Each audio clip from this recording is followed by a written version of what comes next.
세 가지 물음이 모두 독립된 상황이죠. 자, 그래서 일단 공통자료를 보면 단기 X1년 법인세 관련 공통자료가 주어져 있습니다. 자, 단기 법인세 부담액 자료를 줬어요. 23,000원. 자, 일시적 차이 관련된 내용 나와 있고, 그 다음에 세율이 20%로 일정한 걸로 주어져 있죠.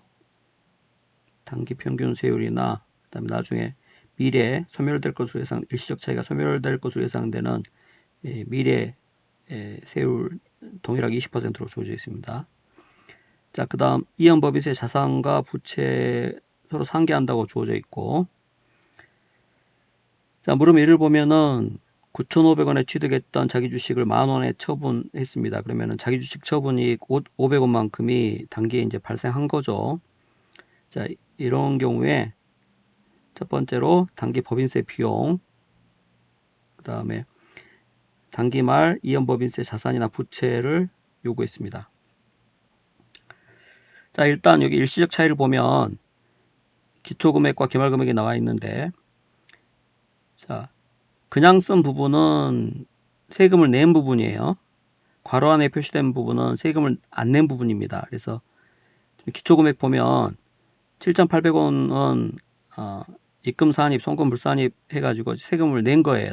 이미 과거에, 그러니까 단기에, 그러니까 기초 시점이니까 이제 정기 이전이죠. 과거에 세금을 낸 부분입니다. 그래서 세율이 20%이기 때문에 자, 기초 시점에서 7,800원만큼은 과거에 이미 세금을 냈기 때문에 이연법인세 자산으로 20%만큼 잡혀 있었겠죠. 그래서 기초 이연법인세 자산은 7,800 곱하기 20%입니다. 그게 이제 기초 시점에서 이연법인세 자산이죠. 이연법인세 자산과 부채가 상계하기 때문에 그냥 이렇게 순회익으로 계산하시면 됩니다. 자, 그 다음 기말 이연법인세 자산 부채도 마찬가지입니다. 기말 일시적 차이 순회액이 5,800원이므로 세금을 그만큼 낸 겁니다. 그러니까 미래에 세금 혜택을 받을 수 있다는 것이죠. 따라서 이연법인세 자산입니다. 그래서 5,800 곱하기 20% 해서 5,800 곱하기 20% 요게 이제 기말 이연법인세 자산이죠. 1,160원. 요게 이제 1,160원입니다. 요거는 이제 방금 구했어요. 자, 그래서 법인세 비용 구할 때 기계적으로 기초 이연법인세 자산 플러스 단기 법인세 부담액 마이너스 기말 이연법인세 자산 이렇게 하면 되는데 단기 법인세 부담액을 줬기 때문에 23,000원으로 줬기 때문에 그 대입해 가지고 더하고 빼고 하면은 나옵니다. 자, 그런데 여기서 보면 물음 1에서 자기 주식 처분이익이 단기에 500원만큼 발생했죠. 자기 주식 처분이익은 과세소득에 포함되는 자본 항목으로서 법인세 비용, 그와 관련된 법인세 효과는 법인세 비용으로 처리될 성격이 아니죠. 자본 항목에서 차감해야 될 성격입니다. 자, 따라서 자기 주식 처분이익 500원, 세율 20%를 곱해서 자기 주식의 처분 손익의 법인세 효과는 자기 주식 처분이익의 법인세 효과는 100원인데 그것만큼은 자본 항목에서 조정할 사항이죠. 따라서 법인세 비용 계산할 때는 그것만큼은 고려 사항이 아닙니다. 그래서 빼줘야 됩니다. 자기 주식 처분이익 법인세 효과는 차감해야 돼요. 그래서 그렇게 계산하면 23,300원이 단기 법인세 비용입니다. 자, 이걸 회계 처리를 통해서 살펴보면은 지금 선급법인세, 즉 단기 법인세 자산이었기 때문에 단기 법인세 부담액 23,000원이 단기 법인세 부채, 즉 미지급 법인세로 이제 기록해야 되겠죠.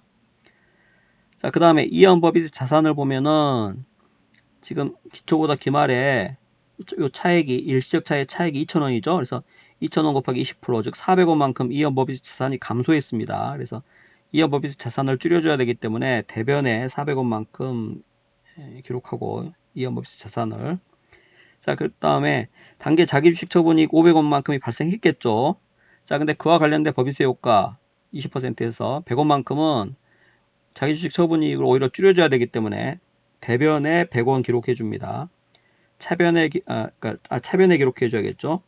대변에 기록된 자기 주식 처분이익 500원을 차변에 100원만큼을 기록해서 그와 관련된 법인세 효과를 이렇게 자본에서 직접 차감해 주는 겁니다. 자, 그래서 나머지 금액만 법인세 비용으로 회계 처리를 해야 된다는 것이죠. 그렇게 계산하나 이렇게 계산하나 어차피 동일합니다. 그래서 물음 1은 자기 주식 처분이익의 법인세 효과를 어떻게 처리하는가 하는 거죠. 그래서 이렇게 계산하시면 되겠고, 자, 물음 2 같은 경우는 이제 토지와 관련된 재평가 잉여금을 법인세 효과를 어떻게 처리하는가 하는 문제입니다. 그래서 숫자가 기본적으로 거의 동일하죠. 단기 손익 인식 금융자산과 대손 충당금 일시적 차이는 다 똑같아요. 이 금액 똑같고, 이제 토지와 관련된 일시적 차이만 추가적으로 고려가 되어 있는데, 자, 기본적으로 법인세 비용 물어봤죠? 법인세 비용. 자, 법인세 비용은 기계적으로 기초이연 법인세 자산에 단기 법인세 부담액을 더하고 기말 이연 법인세 자산을 빼면 됩니다. 단기 법인세 부담액은 주어져 있는 그대로니까 그 금액 그대로 대입하시면 되겠고, 기초 이연 법인세 자산은 기초 세금을 납부한 부분 플러스 금액이니까 세금을 납부한 금액이죠. 그래서 거기다 세율 20% 곱하면 그게 이연법인세, 기초 이연법인세 자산입니다. 그래서 6,050 곱하기 20%에서 그게 기초 시점에서의 이연법인세 자산이고, 자, 기말 시점에서의 마찬가지 일시적 차이 순액이 4,750원이므로 이것도 마찬가지예요. 플러스 금액이니까 그만큼 세금을 납부한 거예요. 그래서 미래에 세금 혜택을 받을 수 있기 때문에 그것도 이 금액 곱하기 세율 20%를 한 금액만큼 기말 이연법인세 자산으로 잡힙니다. 그래서 4,750 곱하기 20%에서 그게 이제 기말 이연법인세 자산으로 잡히기 때문에 더하고 빼고 해서 기본적으로 법인세 비용을 구합니다. 자, 그런데 이제 재평가 잉여금 관련해 가지고 지금 보면 토지의 일시적 차이의 기초와 기초 금액과 단기 증가, 이 금액은 재평가 이익으로 발생한 겁니다. 기타 포괄이익이라고 했죠. 그러니까 사실상 재평가 잉여금입니다, 이거. 그래서 단기 토지와 관련된 일시적 차이의 증가, 이 800원 요거 있죠. 800원의 회계 처리를 해보면 어떻게 되겠습니까? 800원 관련된 회계 처리는 지금 재평가 이익이 발생한 것이기 때문에 토지와 관련된 거죠. 그래서 토지 800원, 재평가 잉여금, 기타 포괄이익 손익이죠. 기타 포괄이익 800원. 이렇게 회계 처리된 거를 이제 여기 나타낸 겁니다. 자, 근데 감소는 재평가한 토지의 처분에 따른 거라고 했어요.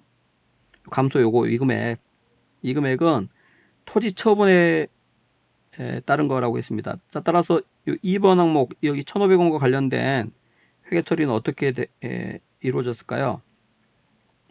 자, 우리 재평가 잉여금 같은 경우는 재분류되는 항목이 아니죠. 토지를 처분하더라도 재평가 잉여금을 단기 손익으로 재분류하지 않고 그냥 자본 항목에 그대로 두거나 아니면 이익 잉여금으로 대체할 수는 있죠. 그래서 이익 잉여금으로 대체한다고 가정을 하면 회계 처리를 어떻게 했을까요? 토지를 처분했을 때, 자, 재평가 잉여금 1,500원, 그 다음에 그걸 이익잉여금으로 대체를 했을 겁니다. 이익잉여금 1,500원. 자, 그런데 이때의 재평가 잉여금은 기타 포괄이익이 아니라 그냥 자본 항목에서 바로 자본 내에서의 어떤 이동이죠. 자본 항목에서 이 재평가 잉여금을 이익잉여금으로 대체하는 것일 뿐입니다. 그러니까 이때의 재평가 잉여금을 이익잉여금으로 대체하는 경우에 이 재평가 잉여금은 그냥 자본 항목이에요. 기타 포괄이익이 아니고. 그래서 이제 이걸 대체라고 이렇게 보통 표시를 하죠. 자, 이렇게 이제 회계 처리가 됐을 건데, 자, 우리가 여기서 재평가 잉여금의 법인세 효과를 차감을 할 때 주의하실 점이 이 토지 처분으로 인한 재평가 잉여금 감소 1,500원 요거는 여기서 고려하지 않습니다. 왜냐하면 이 1,500원은 기타 포괄이익이 아니라 그냥 자본 항목이죠. 자본 내에서의 변동이기 때문에, 이동이기 때문에 요거는 법인세 비용에 영향을 미치지 않습니다. 이 회계 처리는. 자, 따라서 요 기타 포괄이익 관련 계산되어 있는 기타 포괄이익으로 계산된 재평가 잉여금 관련해서만 조정을 해주면 되죠. 자, 그래서 이 재평가 잉여금 800원만큼 증가했죠. 기타 포괄이익으로. 그래서 그 증가액만큼의 증가액에 대해서 법인세율 20%이기 때문에 20% 곱하면은 160원이죠. 그래서 160원만큼은 법인세 비용에서 조정된 항목이 아니고 기타 포괄이익에서 차감된 항목이기 때문에 그거를 빼주는 겁니다. 자, 그래서 23,100원 이렇게 구할 수도 있고, 회계 처리를 통해 살펴보면, 자, 단기 법인세 부담액 23,000원이므로 단기 법인세 부채 기록 계산하고, 그 다음 이연 법인세 자산을 보면 기초보다 기말에 이연법인세 자산이 얼마 감소했습니까? 자, 6,050원하고 4,750원의 차액이 1,300원이죠. 1,300원의 20%, 즉 260원만큼 이연법인세 자산이 감소했어요. 그래서 이연법인세 자산이 감소하니까 대변에 기록해야죠. 260원. 자, 그 다음 아까 기타 포괄이익 재평가 이익금이 대변에 800원 이렇게 세해 전 금액으로 기록이 됐는데, 이와 관련된 법인세 효과는 기타 포괄이익으로에서 차감해 줘야 될 사항이죠. 그래서 이 800원의 세율 20% 적용한 160원만큼은 재평가 잉여금 기타 포괄이익에서 차감해 줍니다. 따라서 차변에 기록해야죠. 그래서 800원의 20% 160원만큼을 기타 포괄이익 재평가 잉여금을 차감해 주는 거죠. 대변에 기록된 금액을 차변에 기록해서 차감합니다. 그래서 나머지가 이제 법인세 비용으로 잡히는 거죠. 그게 23,100원이에요. 자, 그리고 아까 이렇게 세금 고려하지 않았을 때 재평가 잉여금을 이익잉여금으로 대체한 금액은 세금을 고려하게 되면 세율이 20%이기 때문에 300원만큼은 다시 역분계를 해줘야 되겠죠. 반대분계를. 자, 따라서 그 반대분계 법인세 효과 회계 처리는 이 중에서 세율 20%를 곱한 금액만큼을 반대분계 해줘야 됩니다. 따라서 대변의 재평가 잉여금 대체 1,500원 20%에서 300원, 그 다음에 차변의 이익잉여금 마찬가지 300원 이렇게 해서 법인세 효과 관련된 분계를 이렇게 반대분계함으로써, 그러니까 세후 이익잉여금으로 대체된 금액은 결국 1,200원이 된다는 거죠. 세후 재평가 잉여금이 이익잉여금으로 대체되는 금액은 1,200원이 되기 때문에 1,200원 만들어주기 위해서 이제 이렇게 300원만큼을 반대분계 해줬다고 생각하시면 되겠습니다. 한 가지 주의하실 점이, 여기서는 지금 토지 처분에 따라서 이 재평가 잉여금이 이익잉여금으로 대체된 것으로 인해서 이 1,500원 감소가 발생했다고 지금 봤는데, 만약에 토지 처분하지 않고 그냥 공정가치 하락으로 인해서 재평가 잉여금이 감소되는 경우는 그때는 재평가 잉여금 감소액이 기타 포괄 손익으로 처리되는 거죠. 자, 따라서 그때는 어떻게 합니까? 이렇게 계산하지 않고 이 두 개를 합한 순액을 얼마? 재평가 잉여금이 800원 증가했고 1,500원 감소했기 때문에 순액으로 따지면 700원 재평가 잉여금 감소죠. 그래서 그때는 마이너스 700 곱하기 20%에서 여기서 지금 마이너스니까 사실 플러스죠. 그래서 플러스 700 곱하기 20% 이렇게 해줘야 된다는 거죠. 주의하시기 바랍니다. 여기서 단기 토지 처분을 하나도 하지 않고 그냥 공정가치 하락으로 인해서 재평가 잉여금 1,500원이 다 감소됐다면 이거 두 개를 합한 순액을 가지고 계산해 줘야 된다는 것이죠. 꼭 주의하시기 바랍니다. 자, 물음 3 같은 경우는 이제 기타 포괄 손익 금융자산 관련된 평가이익 발생하는 경우죠. 그래서 여기서 기타 포괄 손익 금융자산이 모두 채무 상품인 경우를 이제 예를 들었는데, 여기 윗부분은 아까 똑같아요. 숫자 자체가 거기 물음 1이나 2하고 똑같습니다. 5,600, 13,400, 5,600, 13,400, 그 다음에 6,700, 12,500, 6,700, 12,500, 6,700, 12,500. 그러니까 여기 윗부분은 똑같고, 아까 물음 위에서 이 토지의 재평가 잉여금으로 인해서 발생된 이 부분 있죠. 이 금액을 재평가 잉여금이 아니고 이 채무 상품과 관련된 기타 금융자산 평가이익, 기타 포괄이익이죠. 자, 그로 인해서 이 일시적 차이가 변동됐다고 봤습니다. 그래서 기본적으로 숫자까지 다 똑같아요. 숫자까지 똑같고 이제 내용만 바뀐 거죠. 자, 기본적으로 이 기말 이연법인세 자산, 여기 기말 이연법인세 자산을 요구했는데, 자, 플러스 금액은 세금을 납부한 금액입니다. 그래서 세금을 납부했기 때문에 미래에 세금 납부할 필요가 없죠. 그래서 세금 혜택이 있기 때문에 여기에 대해서, 이 금액에 대해서 일시적 차이에 대해서 세율 20% 곱한 금액만큼이 기말 이연법인세 자산으로 잡힐 겁니다. 그래서 4,750 곱하기 20% 해가지고 요게 이제 기말 이연법인세 자산으로 잡히는 금액이죠. 이 금액이. 자, 마찬가지로 기초이연법인세 자산은 6,050 곱하기 20% 해서 요게 이제 기초이연법인세 자산으로 잡혔겠죠. 그 다음 이 문제에서는 전부 단기 법인세 부담액이 공통자료로 23,000원 주어져 있기 때문에 단기 법인세 부담액 23,000원 그대로 대입하시면 됩니다. 그래서 기본적으로 이제 법인세 비용 구할 때 이렇게 계산하시면 되는데, 자, 거기에 추가해서 금융자산 평가이익, 즉 기타 포괄이익이 단기에 이제 발생한 경우죠. 자, 그래서 여기 보면은 단기 중 800원의 기타 포괄 손익 금융자산 평가이익이 발생하였다. 요 800원 있죠. 자, 이와 관련된 회계 처리도 마찬가지로 나타내 봅시다. 자, 금융자산 평가이익이 발생했기 때문에 기타 포괄 손익 금융자산이 증가했겠죠. 얼마만큼? 800원 증가했을 것이고, 그만큼 금융자산 평가이익, 기타 포괄 이익이죠. 이 발생했을 것입니다. 그래서 이제 800원과 관련된 회계 처리가 이렇게 되고, 그 다음 두 번째, 여기 1,500원 감소와 관련된 회계 처리는 어떻게 됐겠습니까? 자, 자료를 보면 이 1,500원 감소액은 단기 중에 기타 포괄 손익 금융자산 처분에 따른 감소액 1,000원이고 공정가치 하락에 따른 감소 부분이 500원입니다. 자, 먼저 이 채무상품 같은 경우는 금융자산 평가이익, 즉 기타 포괄이익이 이 채무상품을 처분하는 경우에 단기손익으로 재분류되는 항목이죠. 자, 따라서 그때에는 이 처분에 따른 감소액 1,000원은 단기손익으로 재분류되기 때문에, 자, 금융자산 평가이익 기타 1,000원이 단기손익으로 재분류됩니다. 그러니까 어떻게? 금융자산, 예를 들면 처분이익 이렇게 되겠죠. 단기손익으로 재분류가 이루어집니다. 따라서 이것도 기타 포괄이익에 영향을 미치죠.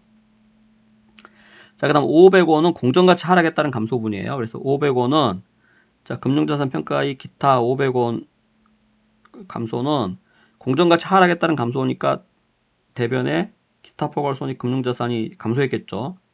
기타 포괄 손익 금융자산 900원이 감소됐을 것입니다.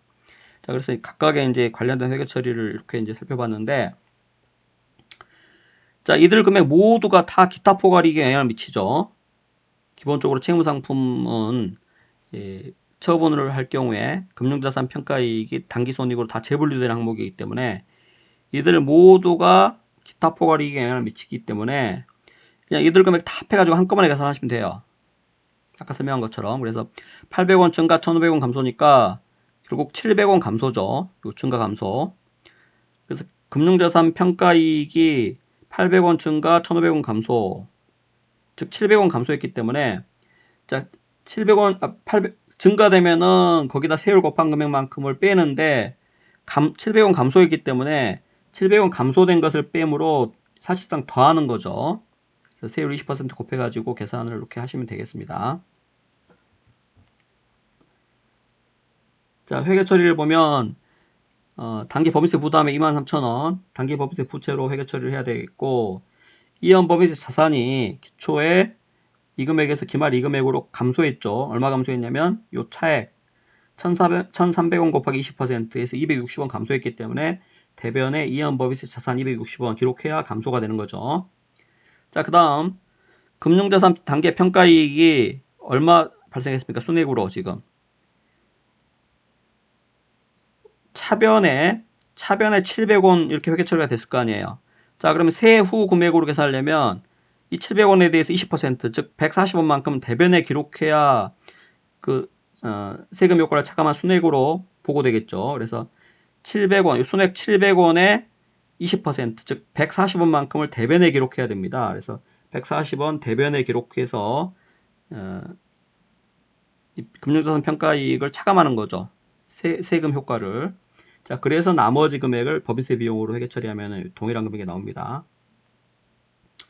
자, 이때 한 가지 주의하실 점이 이 개정된 이 기준서에 따라서 이 기타 포괄 손익 금융자산이 채무 상품이 아니라 지분 상품인 경우에는, 자, 지분 상품인 경우에는 이 금융자산을 처분하더라도 이 기존의 금융자산 평가이익 기타 포괄이익으로 처리했던 금액을 당기손익으로 재분류하지 않고 그대로 두거나 아니면 이익이익으로 대체할 수는 있죠.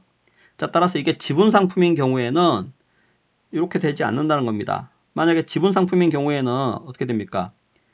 지분상품인 경우에는 금융자산 평가이익이 당기손익으로 재분류되지 않기 때문에 아까 이 재평가 잉여금처럼 처리를 해줘야 된다는 거예요.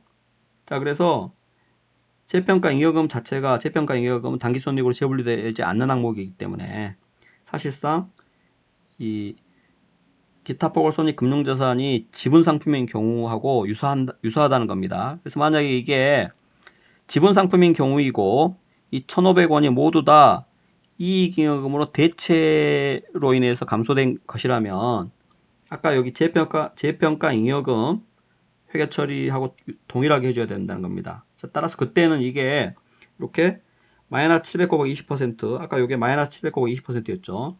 그게 아니고 아까 여기서처럼 그냥 마이너스 800 곱하기 20% 이렇게 계산해 줘야 된다는 거죠. 1,500원 요게 이익잉여금으로 대체된 부분이기 때문에 그때는 기타 포괄이익에 영향을 미치지 않습니다. 자, 따라서 그때는 800원만 그래서 마이너스 800 곱하기 20% 이렇게 계산해 줘야 된다는 거죠. 아까 여기 재평가 잉여금과 같이 어떨 때? 이게 지분상품이고 기타 포괄손익 금융자산이 지분상품이고 이 1,500원이 모두 이 지분상품의 처분에 따라서 이익잉여금으로 대체돼서 감소된 경우에 이 금융자산 평가이익이 그런 경우에는 아까 여기 재평가 잉여금과 동일하게 회계 처리를 해줘야 된다는 거죠. 자, 그 점 좀 꼭 주의를 해주시기 바랍니다. 자, 그 다음에 한 가지 더 말씀드리면 여기서는 지금 단기하고 정기 세율이 20%이고 미래 세율도 20% 동일한 것으로 줬기 때문에 이제 이렇게 되는데 만약에 미래 단기까지는 세율이 20%인데 이제 차기 이후부터 세율이 30%라고 가정하면은 여기서 어떻게 해야 되겠습니까? 자, 차기 이후 세율이 30%라면은 기초 이연법인세 자산은 세율이 20%이지만 기말 이연법인세 자산은 세율이 30%로 적용돼서 계산되죠. 자, 이때 주의하실 점이 자기주식 처분 손익의 법인세 효과는 자기주식 처분은 단기에 해가지고 처분 손익이 계산되기 때문에 자기주식 처분 손익의 법인세 효과는 단기의 세율 20%를 적용해야 됩니다. 그래서 차기 이후에 세율이 30%로 바뀌더라도 이 부분은 바뀌지 않는다는 거죠. 이것만 30%로 바뀐다는 겁니다. 이연법인세 자산이니까 이것도 30%로 바뀌겠죠. 자, 그래서 차기 이후 세율이 30%라면은 여기 이 부분만 30%씩 바뀌고 요거는 그대로라는 겁니다. 자, 재평가 잉여금의 경우에는 기초 이연법인세 자산은 그대로 20%였고 요게 30%로 바뀌겠죠. 자, 그 다음 재평가 잉여금의 법인세 효과는 재평가 잉여금도 마찬가지 이에 관련된 법인세 효과는 나중에 소멸 시점 즉 미래 시점의 법인세율 곱해야 되는 거죠. 그래서 만약에 미래 세율이 30%라면 이것도 30%로 바꿔줘야 됩니다. 자기주식 처분이익의 법인세 효과는 단기 세율이 적용되지만 재평가 잉여금의 법인세 효과는 미래 세율 30%를 곱해야 한다는 거예요. 만약에 이것도 마찬가지고 그 다음에 기타 포괄손익 금융자산의 경우에는 자, 기초는 그대로고 차기 이후 세율이 30%라면 요게 30%로 바뀌죠. 그 다음에 이것도 30%로 바뀌고 기타 포괄손익 금융자산 평가이익 법인세 효과도 마찬가지 미래 소멸 시점이니까 30%로 바뀝니다. 자, 그래서 정리를 하면 미래 세율이 변동될 경우에는 다른 거는 다 이렇게 30%로 바뀌는데 자기 주식 처분 손익의 법인세 효과만 이것만 단기 세율이 적용되기 때문에 단기 세율 20% 그대로 유지한다는 겁니다. 자, 그렇게 정리하시기 바랍니다.